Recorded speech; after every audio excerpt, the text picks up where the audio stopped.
So you've decided that it's time to sell your home. Now, besides hiring an awesome realtor who should be going over all of this with you, what should you actually be doing to prepare your house for sale? Let me share some tips. These will create a more positive first impression of your house on home buyers, which in turn will help encourage better offers for you.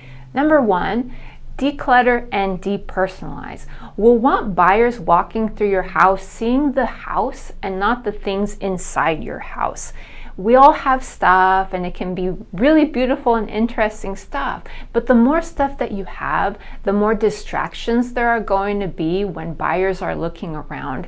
We want them evaluating if this house is the right one for them, and so keeping more items out of eyesight is going to give you better results. If you're going to be moving anyway, you might as well get a head start on that packing. Number two, address maintenance or repair items before your home goes public on the market.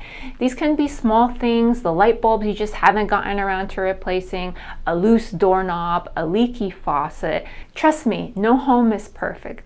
But when buyers see a bunch of these small things, they may start to get a negative feeling, like, has this house been maintained? And we're trying to evoke more positive feelings. And for any of the bigger repair items, maybe if there's going to be a lot of costs involved, talk to your realtor to consider your options. Number three, clean, and then clean some more, or hire someone for that. It really is worth it. Again, it's about creating that good impression and reducing distractions.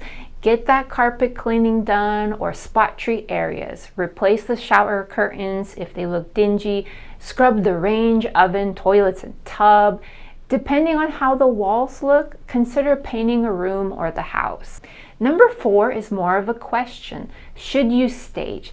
Now for my clients, I offer a complimentary staging consultation, so that's free, where I bring in a professional stager, make the best use of what you already have in your home to help create an open and inviting feeling. Now for vacant homes, we can discuss if hiring a professional stager for actual furnishing makes sense, or if virtual staging might be a better option. Staging with rented furniture can have an extra cost.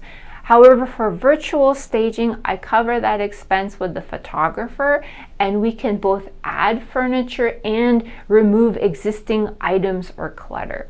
So that's a neat option. It helps buyers visualize what the home can look like and its potential. I hope these tips have helped. I actually have a list of ideas on what you can do to prepare your home for sale in my seller's guide. Just give me a call if you'd like me to deliver that to you. Until next time.